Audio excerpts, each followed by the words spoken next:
Hello and welcome to episode number 146 for the National Land Podcast. My name is Mac Christian and I'm the Chief Marketing Officer here at National Land Realty and your host for this podcast. Now today we're talking to the CEO of Infinite Outdoors, Samuel Seeton. Infinite Outdoors is a unique business model that provides public access to private land and engages in conservation. This is a system that helps out fisheries, that helps out hunting land, helps out landowners with income, and exceeds the income of a lot of other business models that work around this. You don't have to mess around with guides, and you provide direct access to the general public. Sounds like a pretty ideal situation, right? Well, that's exactly what we're talking about today.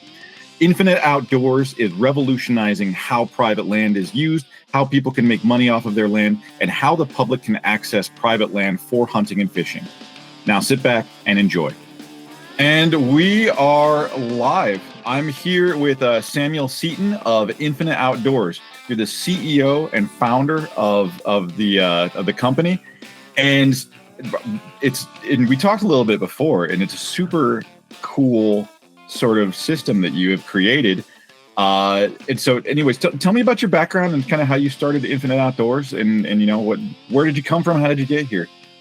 Yeah, absolutely. Thanks for having me, first of all. But so my background, I grew up kind of split in time in Colorado between our family farm, which is on kind of the Front Range of Colorado, and then our family ranch, which is near Buena Vista, Colorado. So kind of grew up in that land and having that ranching and management side of things. Our ranch is actually under a conservation easement with the Rocky Mountain Elk Foundation. So, always been in the outdoors, known a lot about property ownership. Our family's got some properties kind of all across the country and specifically Colorado. So kind of growing up, and this is what led to the founding of Infinite Outdoors is, we kind of had some struggles with, trying to monetize our land, making sure we can always pay the property taxes and all of that. So inevitably that got to a point where we're like, well, we should just do the only thing that we've ever heard of for monetizing recreation, which is leasing to, an outfitter. We did that. Tried a few different times with a few different people. And again, just disclaimer, not saying that all outfitters are bad. There's definitely some good ones out there. But it wasn't a great experience for us. We didn't get paid that much. We lost full control of our property. Myself being a big hunter and fisherman, I didn't like that all of a sudden I couldn't use my land, even if that outfitter wasn't there. Didn't frankly make that much money from it anyways, and they kind of raped and pillaged on the land. They didn't actually care about the conservation side of things, since they had the financial incentive to use and abuse that lease as much as possible, and they could just go and find a new one if they over harvested. So that was kind of the first thing that put a bad taste in my mouth as a landowner, and seeing, that was mainly secondhand, see my dad go through that as I was going through high school. And then fast forward to college, myself and our other co-founders, we're all Colorado School of Mines engineers. That's where we connected. And that's where this issue kind of further was noticed, and that was with some buddies out in eastern Colorado on the plains out there. So I used to always go and hunt out there, do a lot of pheasant hunting. One year, same sort of deal happened. They leased their land away. Like, oh, sorry, you can no longer use it. It ended up being a bad experience. They tried to run a hunting club out there. There's too many people went through it. It was over harvested. And it's just a bad experience in general. So the next year, I told the landowners, like, hey, I'll just, essentially run a hunt club for you that I will pass all of the money right over to you. Cause I was playing football at Colorado School of Mines at that time, had almost no free time. So I'm like, yeah, I have one day a week, maybe Sundays to go out. So I'll just pool some money with my hunting buddies. We'll pay you per day. And we won't over harvest. We'll do what's right. You'll make more money since we're just passing that money on to you. We just want the opportunity. And that ended up going really well. And they started referring other neighbors and other friends. And fast forward, I graduated from School of Mines with my engineering degree, working up the corporate ladder. and still trying to like take phone calls, manage this deal for them, just to get a good, just to make them money, keep them happy, and keep those opportunities going, while also doing this now same model for my own ranch. So that's when we kind of realized clearly there's something to this demand for do-it-yourself hunters that need short-term access, and then for landowners that want more control of their land. They don't want to sell it, and frankly can also make more money, and then are also conservation minded. So that's when we kind of put the ideas together. I reached back out to some of my colleagues that I knew from School of Mines, and built out the actual technology now that runs these interactions between the landowners and the users, and kind of caters to what the landowners need. And, frankly, first we were just kind of looking for a solution to manage my own ranch. Our CTO also owns a ranch in Oregon. We were just trying to get some that worked for our properties and then help support those. And then it blew up into what it is today with, well over 1 million acres of private landowners on the platform and tens of thousands of users. Yeah, so let's kind of go in a little bit. Like, tell me about the structure of what Infinite Outdoors is. So it's basically it's short-term leasing, right? It's kind of like, if we were to define it, it's for your DIY hunters that don't necessarily want a guide, that they can get short-term access to a piece of land, and in exchange for funds, right? Like you pay to get short-term access to land. Yep, exactly. Although the thing that makes it so good and actually sustainable for these landowners is we really leveraged technology to kind of cut out all of those other friction points. Because sure, if any ranchers listen to this right now, or any landowner like, well, I don't want to be dealing with every single person that's coming on to duck hunt for one day, or wants to fish for a day, or wants to do this, that, and other, and all these tire kickers. So what we've been able to do is make that principle work, but still be extremely hands-off for the landowner. So while they have full control of their calendars and close days off, they can do whatever they want. They don't ever have to talk to any end user. The end users doesn't have to call them. Properties are vetted. Like, landowners have to be accepted to our platform. It's not like Airbnb where you can just blindly put it up, charge whatever. You have to work with our biologists and get accepted to the platform. But because of that quality control, and then having these advanced technologies on our app, like property boundaries automatically download offline, all your property rules and regulations are on there, infractions can just be instantly fined through the app. So there's all these layers of quality control. The customer service is all done by us, not the landowner. It's made it as hands off as had you leased it. Just makes it a much smoother experience for that DIY hunter and the landowner. And you mentioned too that you work with conservation professionals. Tell me a little bit, like, that's the part that I'm really curious about, because you've mentioned several times about over harvesting on different pieces of land with outfitters, and you'll get people in certain situations that kill crazy rampage, and then all of a sudden you have no animals to hunt, right? So how do you strike that balance with DIY hunters and working with conservation? Yeah, no, great question. So that's a lot of that is part of the initial onboarding process. So when a landowner first wants to have like a consultation with our team, we have like formal habitat assessment scorecards and these hunt quality scores that we assign, that our biologists have, that are help determine, like, we take data from the local game and fish in those regions for total properties, and we look at the habitat on a property, the potential carrying capacity. If it's a large ranch, we're physically going to send a biologist out there. We've even done aerial surveys for counting game populations.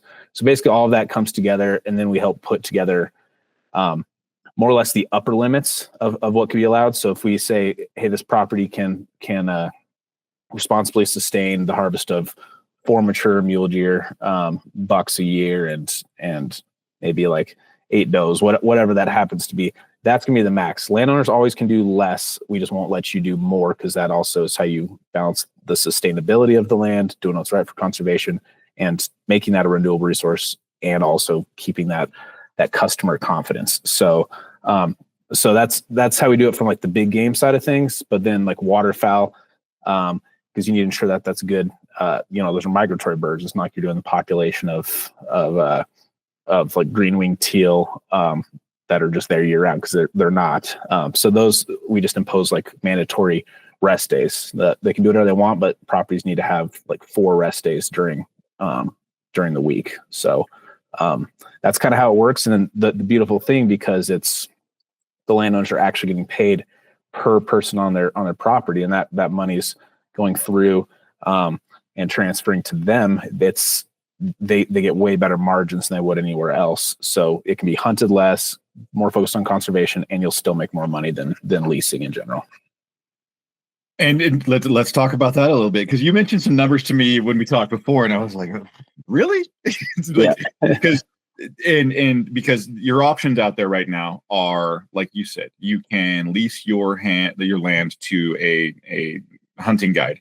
You can do a private lease, or you can open up your land for state programs. Like in Idaho, it's Access Yes, but state sponsored access programs where you offer up a section of your land for hunting or fishing rights. And tell me how you guys monetized, and sort of what the difference is in terms of, we're talking dollars and cents, and that's what matters to landowners. Besides, the conservation side matters, but dollars and cents is usually one of the drivers. Right. Yeah, absolutely. So I guess I'll just give some examples. Like, so for example, our personal ranch, it's got a lot of good like wilderness access right behind it and whatnot, but it's like a 230 acre ranch. We used to lease to an outfitter for like $2,000 to $5,000 depending on who it was. Last year we made $20,000, so it's like significantly more, and I still was able to go in and hunt the season that I had a tag for and all of that. With waterfowl particularly, like I'll use like Colorado waterfowl is huge all along the Front Range there. Some of the landowners on a platform used to lease, like the little 40 acre river property for $2,500 a year. Now they're making north of $15,000 on that, just because you're getting paid for every one of those. Now, as far as it compares to state access programs, I do want to first reiterate, if someone's willing to open up access to the public and take those long-term agreements, like, please do. We think of ourselves as an access program, and we actually won't let a landowner take a property out of an Access Yes program and do it, because that's kind of counter to our mission of expanding access and opportunity. Okay. So if that's your plan, maybe talk to us when it naturally expires, but we're not gonna facilitate or have a part in that. But for that type of experience, we do have another option for people that might be, maybe they like the idea of letting more of the public on, or maybe, I guess I'll speak specifically to one of our programs called the Access Granted program. So if you're like a landowner that has access to a bunch of landlocked BLM or hard to reach national forest or anything like that, we have a program similar to the Access Yes, where it still uses our platform. You still have the visibility on who's in there. Only the number of people coming through is throttled, and we'll just pay you ourselves or one of our other industry partners, like like Primos or somebody else that's involved in this. We'll just pay you a lump sum to allow people to basically transition across your land to access that public. It doesn't even have to be to hunt on yours. So that's another cool program that we have that a lot of landowners really enjoy, because it allows them to monetize that kind of that unique access to to public properties. But then in turn, we can still give the public totally free access. So you don't kind of hit that, butt heads with the public with monetizing the public lands and things like that. But then we can still monetize landowners for what it's worth. And there is a true recreational value to that. You got me thinking on business models now. Do you run anything to where, like, because I'm thinking about stewardship, where you mentioned the guides, right? Like somebody could go in and they mess up the land and you take it away, and all they do is go to somewhere else and get that land. And do you have like a rating system for users? Like a hunter is like this is a 4-star hunter, this is a 5-star hunter, this one threw beer cans out in the yard. Like, do you have anything like that as far as like? Yeah. So I mean, not to that granular of level, because again, that most landowners on our platform don't want to be reviewing each person having to do that. They prefer like, oh, I found trash, I took a picture, I sent it to Infinite Outdoors, they find them. And but landowners have the ability, for any reason, no questions asked, to have any person on the platform blacklisted and not allowed on the platform ever.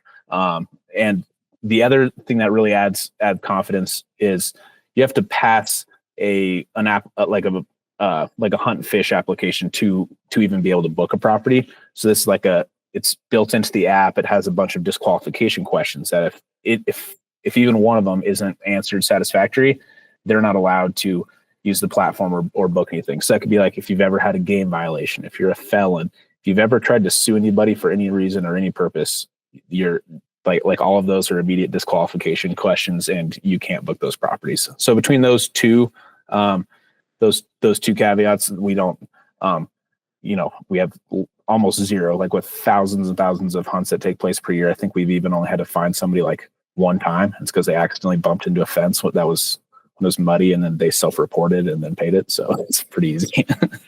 Yeah, it's one of those, like, you're going to have wear and tear on properties. Like if you have somebody that jumps in and says, I did it, I'll fix it. Like that's kind of not a problem. You mentioned the tech side, where a lot of ranchers or landowners, like they don't have to, they see exactly who's going to be in there on that day. They see how many people, they see that land's going to be hunted. Do you end up with landowners that do want to talk to them? Because I'm thinking about in some of the state access program, they want the hunters to call them and to coordinate. And half of them just love BSing with those people when they come in anyways. Like, is that built into the system as well? Absolutely. Yep. So landowners can always, the default is make it super easy and super hands off, but you have the ability to be as involved as you want. So you can message the landowners, you can send communication there. You can still even make that encrypted if you only want to just send something to tell them something that you forgot about. But yeah, if you want to talk back and forth with them and get to know them and meet them there, you absolutely can. It's even an option on all of your property listings to have them call you ahead of time, and you can have that field show up after it's booked and make that a requirement. So like my property here in Wyoming, that's one of the requirements that I have there, because it's, I have some like pat goats and stuff that roam around and I just, I want to make sure that the people like are aware. I know can plan a little bit accordingly too. And also just because I have a smaller property here. So yeah, long story short, absolutely. If you want to be more involved, if you want to meet people, if you want to contact them directly, or vice versa, that is all already built into the platform and able to be turned on. So, and as far as game management, you mentioned how you set sort of a maximum cap, right? Like that's what you come to the landowner with. Like you can take $4 out of here without impacting the population. Are you assessing along as it goes? So as people are scheduling hunt, and let's say this property, you can harvest $4, that's your limit. So you're gonna let open 4 calendar dates for this property. If one of those does not harvest, do you open additional dates? Are you tracking it on that level where it's like, okay, well, 3 harvested, 1 didn't, we're going to open up another calendar slot? Yep, exactly. So that's, by default, especially if it's a new property, we always assume 100% success rate on there. So if there's 4, there'll be 4 spots. If somebody doesn't, for big game, harvest reports are mandatory. So they'll get an in-app prompt, they'll get an automated call, and they'll get an email to fill out, and they have to do that, or else they're not able to book more hunts. If they for some reason still don't reply, we just assume that was a harvest, but then that'll allow something to open up on the backside. But we're also using all of these reviews and real-time data to help project future hunts and future quotas, because now we have eyes on the ground. Some of the questions like how many mature animals did you see? We're kind of continuously shaping that that customer feedback to projecting out future years. And then after it's been there for a while, then you can maybe there are a lot of animals, but it's elk, they're a little bit more wily. Maybe the harvest wasn't 100% because their landowner's only allowing archery, and no matter how good you are, they're gonna be out because there they're elk. Still not getting it. Yeah, exactly. So then that next year, after a few years, then it might project out, if that was only a 70% success rate, then to hit that quota, if the quota is 7, then we might allow them to sell 10 hunts on it, because that'll get us to that correct harvest. And if they have a banner year, comes out of the backside on the next year to maintain those healthy populations. And how are you finding landowners? Are they coming to you? Are you scouting them out? Is that, what's the process of finding people for this? Yeah. So that's evolved. That's evolved over time. Obviously, when we were first starting out, it was kind of those ones that I was already managing. They kind of came on, but then as we saw it as viable, then we did more outreach. But now, majority of landowners on our platform are all inbound. They're reaching out to us. They're putting in for a consultation request on our website, and then we're just accepting them there. So a lot of it is a lot of referral too. So like once we get one landowner that, might find us, from watching a podcast like this, and they pop up in a new state, and then we, being landowners ourselves, we're real big on actually delivering on our promises and treating them right. So we have zero churn on landowners once they join the platform. But then you start seeing other hubs because they tell their neighbor like, hey, this is actually really cool, making more money, have more control. And then it just grows out in those hubs. So you'll always see big little you'll see like little pockets and heat maps as someone comes on and we deliver, and it just kind of organically keeps growing. And in a lot of these states, as far as from the hunter's perspective, I'm guessing it'll be popular with in-state residents just because they'll be able to know about it. And because a lot of times you have to draw the tag. If it's a landowner tag, I think that's family only, to where like they can't appropriate their own tags and hand that off to hunters to pay for it. Depends on the state. Depends on the state. Yeah. Colorado, you can. Colorado, you can. Wyoming, I think you can't. I don't think you can in Idaho. Right. So it depends on the state. Are all those kind of situations accounted for? Like, are there landowners? Let's take your example in Colorado. Do you have landowner tags that are sitting in lieu for somebody paying for the tag to hunt that property? Is that kind of how that works? Yeah. So Colorado specifically, sometimes. So we're big on, we don't want the tags, like the vouchers themselves, to be what holds the monetary value. So how we structure it is the property is worth what it is because of the access to game, the management that you're doing, the exclusivity of there. Now, if you also get a voucher, that can be included for free on that trespass fee, but not like a premium or not like an extra cost. So that'll just help them sell hunts because of some, like for example, my property in Colorado, it takes 20 points to draw an elk tag as a non-resident. So that's a big. So it's hard. It's a smaller pool of people that you're marketing to that have to know about it to book it. So on those, but it's also really, really good property. So like my ranch, for example, it's $5,000 elk hunt, regardless of if you have a tag or not. Half of the we usually get 1 or 2 vouchers per year, but we'll sell 4 or 5 hunts because there still is that much demand and people that want that access, and they still want to make the most out of when they do burn all of those points to do it. So that's kind of how we deal with the voucher side of things. It can be included, but it doesn't hold like an extra monetary value, if that makes sense. And it's even at $5,000 for an elk hunt on a private ranch, you're still well below what you would probably be for a guided hunt for elk, which can get very high. Yeah. And that's probably that's one of the most expensive hunts on our platform too. Most elk hunts are in the $1,500 to $2,500 range on even bigger ranches. So yeah, compared to like I'll go in, for example, Wyoming, unit 7 is a very prestigious unit. I think it takes like 14 points for a non-resident to go. There's big, like the Wagon Hound is a big ranch up in there, and their guided elk hunts are, I think they've now gone up to like $17,500. I was going to say it's that $12,000 to $15,000 range on a lot of these elk hunts. Yeah. And now you can literally hunt their neighbor's ranch, have a 4,000 acre ranch entirely to yourself for the duration of the hunt for $2,500. You're hunting the exact same herd, literally the neighboring property, and you're paying, in that case, $15,000 less. So it's and the beautiful thing is that's a good deal. Yeah, right. And in most cases, if someone was leasing to an outfitter, the landowner's still making less money than those margins. So now the landowner makes more, it's cheaper for the public. Like everybody wins. Yeah, and it's because what you're describing is a really unique place in the market because, to your point, one let's take your example, $5,000 for a hunt. It's a DIY hunt. You're not guided. No one's making you a steak at the end of the night besides you.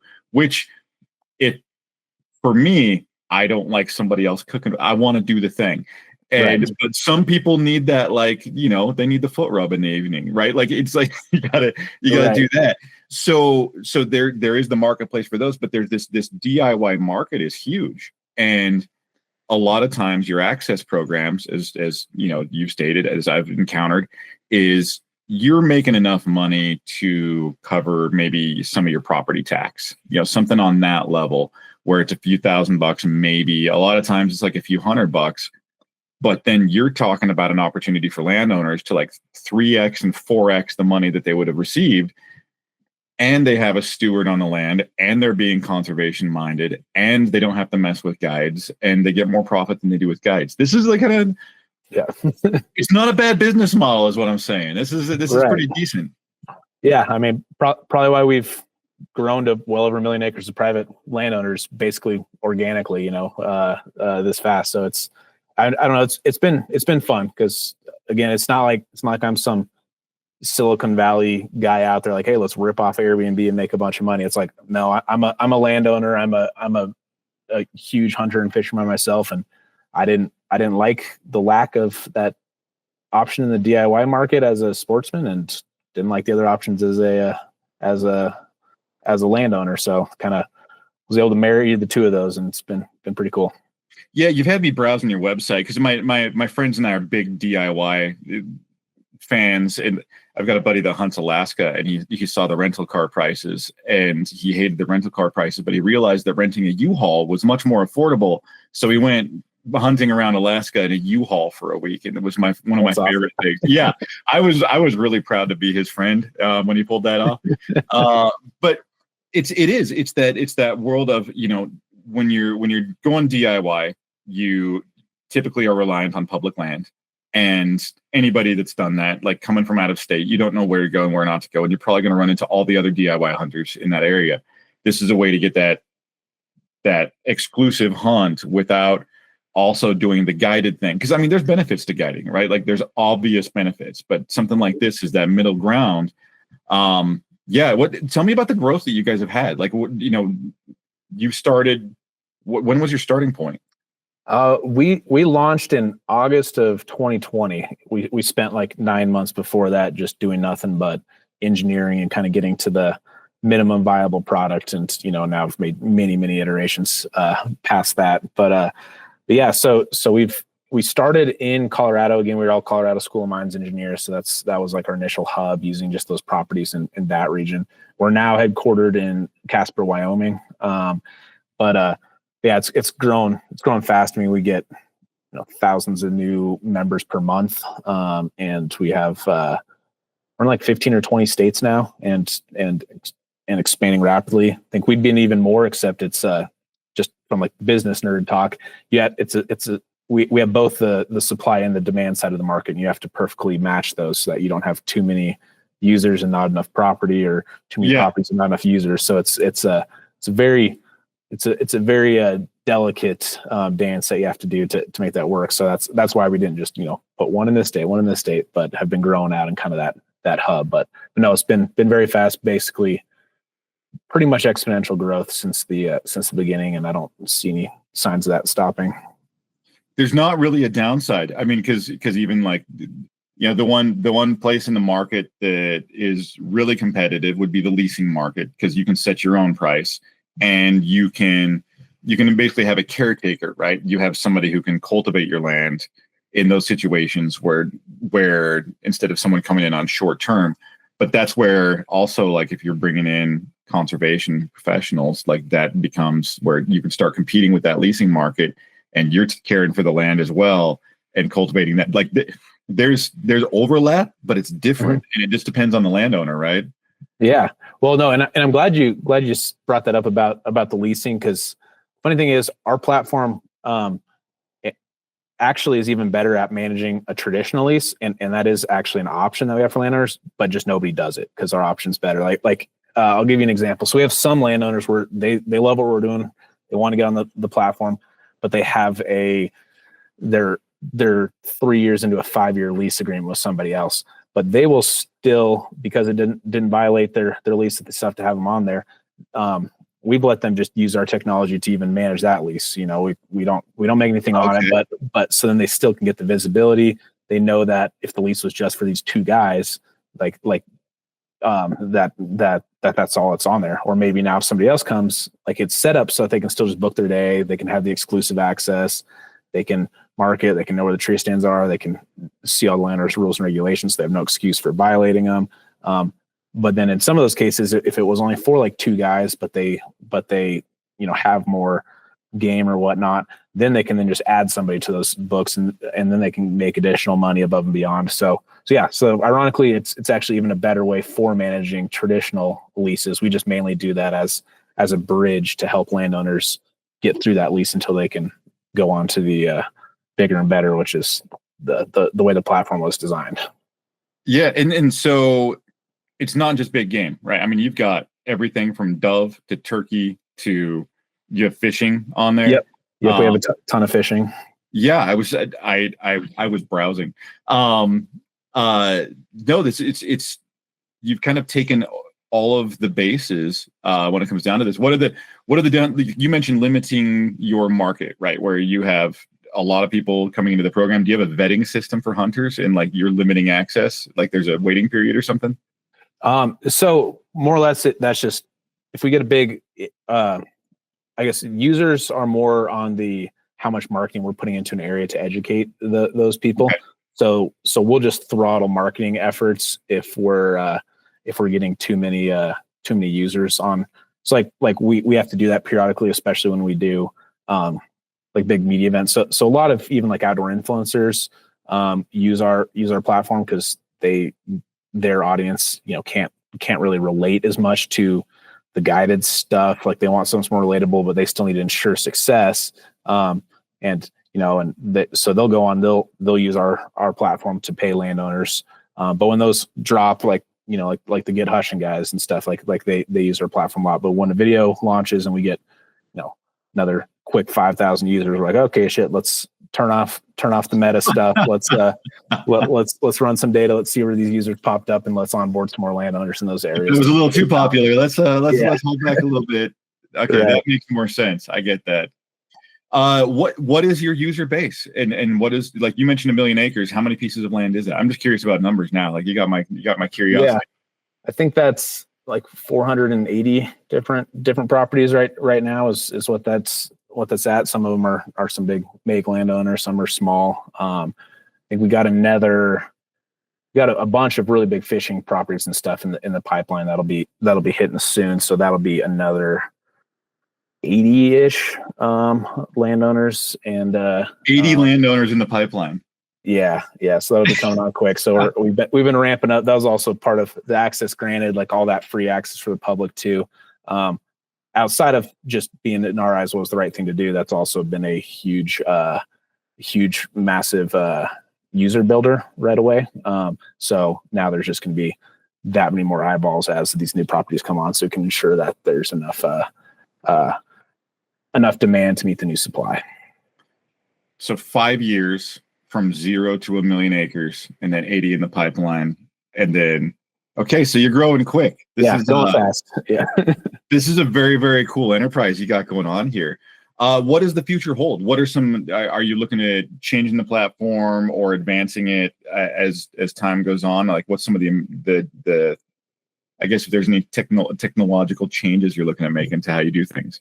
Yeah. I mean, there's always something. If I could show you our engineers list, it'd blow your mind. Probably they probably hate me so much. But we constantly have little things that we're trying to do to improve it. I mean, like we didn't even mention the fact that the base level of our app where you book the properties from also has all of the private land data for the country, all the public land data, mapping, 3D, all of that. So it's like we always improving those features and other things for people to get the most out of the app when they're not actively booking it, or if they want to explore public land too. Because I mean, all access is good access. If we can help you look for public land for free instead of having to pay for another app, that's a win in our books. But a lot's been around that. We've talked about doing some augmented reality options too. So like currently when you download a property, you get your offline map, you can zoom in, shows your GPS location, your boundaries, how to get to the line, all that.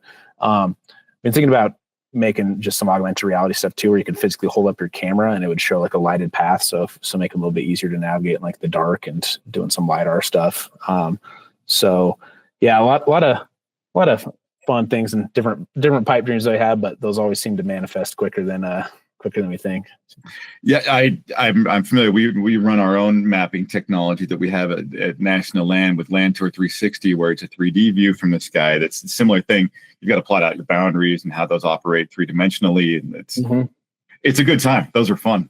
Yeah, you got an API we can plug into, or you know what? I think that we should have that. We should white label an API through you guys, and I think we could do that. I drive my technology team crazy with. I was just talking about it today. I have a backlog of projects that I have thrown at my technology team right now that I'm sure they're all about to throw themselves off a cliff. But that's the nature of technology teams. You got to throw enough at them to keep them busy, Yeah, you don't want them getting busy. Yeah, I can't have them getting bored, No, I am doing it for them so that they don't get bored. That's my personal, selfless. So okay, so you're looking at new tech, so some of this is kind of going almost head to head with your mapping things, your map rights and your OnX and your, the hunt maps and things like that. Like there's some of that is sort of going in here, but it's around private land, which is sort of not the same market, but right. You're pulling from the same databases they are. It's all the GIS databases. So right. It's, there's similar information in there. Yeah. Yeah. Not to bash mapping companies, because we don't have any desire to be a mapping company that goes and steals from those markets. But in all reality, it's just so wildly easy to reproduce those things. Like we literally use the same satellite imagery systems. It's the exact same data sets that you pull from. It's just how you render and put it together. There's when we decided we wanted to have those extra layers. And again, we're not going to try to go head to head and put all like the different game and migration layers and all the stuff that makes those things so useful and why, a lot of people on our team still have those, but it was just so easy that we're like, why wouldn't we? You have a down week, we can recreate an entire mapping deal with our engineers. Yeah. So. And that's the thing is like everybody has access to the same property boundaries. So for us, right, we use property boundaries and soil types. Like you can look up any kind of soil composition because we work a lot with ag. That matters. Mm-hmm. With you, like, you can take in property boundaries and then you're looking at topo layers and you can look at like, elevation gain and stuff like that. And it's private land oriented. And it's not a head to head marketplace. Like you talk about, the big boys like OnX, right? Like they're pulling in migratory patterns and, they have Rocky Mountain Elk Foundation as a partner and they can show you that's a whole different thing because a lot of that's public land and that's, again, that's not what you're working with. So it's like complementary systems, but like and for those that are not aware, like really quick, like over explanation of things, the GIS database is a government database system of all parcel data and all land types. And it's from government satellites and anybody can pull from it and you can grab it whenever you need. It's public knowledge and it's publicly available. Yep. Yeah. And that's been available for a long time. Like yeah. I remember I was kind of mad when OnX started being popular because I had already figured out that I could just look up the local county assessor and pull these deals. Like when we were in college in Golden. The assessor maps. Exactly. Yeah. You go down there and you get your map printed out and you get home. Yeah. Oh yeah, we were shooting like 15 minutes outside of Golden. Like I get back at 2 a.m. from a trip down to Utah to play football. Pull that up. 15 minutes outside of Golden, there used to be these like little national forest deals that were in between these 10-acre parcels. We shot like multiple 215 class mule deer, like just minutes from campus, and then that doesn't exist anymore. No, we used to we would do the same thing. We get the printouts, and you go down there, and you would find. There was a couple locations where you'd see a square of public access that was like buried inside of a piece of private land, and you could spot a channel to get in there. Like, oh, this doesn't cross a boundary. I found the gap, and then you can go in there, just chill out in your little square that no one else can access. Just little things like, and now you go in there, and there's 6 other people sitting there because they have OnX. Exactly. It's kind of like what a college education has been now. Back when not everybody had one, kind of meant something. Now it's like. Now you got to get a master's. It's like, cool. Yeah. Now you're right at the same level. Go get a master's if you want to differentiate yourself. So and now I guess that's what infinite is. Like, oh, cool. Everybody knows that. If you actually want a better option, maybe you should go to infinite and get on some private land. and that's kind of it. This is the next evolution to me of sort of the hunting game, because now everybody knows where to go in the outdoors. Like, I mean, I live in Idaho. I hunt public land almost exclusively, and it is a madhouse. And I have to I've got to do squats and hit the treadmill all year long because I'm going to hike farther than the other guy. And I'm going to get out there past them because it's the only way to avoid them. Yep. And like, that's just the thing. But the people that want that access, they don't want to mess with people and they're willing to pay for it. You've got a huge opportunity for those people. Yeah, absolutely. Well, and it also just goes down to how much time you can even afford to be out in there. Cause that's another thing that's changed wildly, as I grow, I have a family. Like, cause I'm the same as you, I hunt a lot of public. My whole philosophy is work harder and get deeper. That's exactly that. Yes. Yeah. That's why I have pack goats and why I have a bush plane, like that's my public land hacks. But even those take time. Like my favorite elk spot, I literally have to hike for a full day, like nonstop, just to get to base camp. Yep. And that doesn't work as well when you got, a young kid at the house and, and a wife that you'd like to keep and you're in a business you're trying to run. So a lot of times, like I use our platform a ton, and it's usually out of, I don't have time to get to these crazy spots that I would hunt on public. And I don't want to fight the sea of orange and turn my nice peaceful Sunday into a battleground. I'm like, I'm just going to pay $80 and go have a duck blind to myself and actually enjoy myself. And that's well worth it for the success and that peace of mind. That's another, and because you brought up getting in and access and competing with other hunters and fishermen and things like that. But there's also scouting, right? Like it's sort of pre-scouted. Like you kind of know what's there when you go into this program. And to your point, it's a lot kinder to your spousal compliance department, because whenever I have to go to the spousal compliance department, I have to have all my paperwork together and make sure I've crossed all my T's and dotted all my I's, because I'm on the clock at that point. This is my time away, and I have to account for that. Right. Absolutely. Well, there is also just a true on things like if you're doing a non-resident elk hunt, there's a true financial savings just from a pure statistics perspective. Like if you're coming in, you're driving from Michigan to Colorado to do an elk hunt. And I think like the statewide average for, over the counter on public land is single digits success rate. So if you can just pay $2,500 to go on a private property and kill an elk in 1 or 2 trips instead of 8 or 10 trips, just the cost of those tags and the fuel and all that, it was literally a better financial decision to do that than just get skunked every single year. The economics of hunting is always a conversation. It's like, you spent how much for the hunt? I'm like, well, it's or I could do all these other things that cost more. Right. Well, I mean, if you break it down, you're still probably always better off just buying half a beef than doing but it's not nearly as fun. Yeah, but if you're comparing, I'm going to go hunting no matter what, to should I also have some success or should I not? Then you can.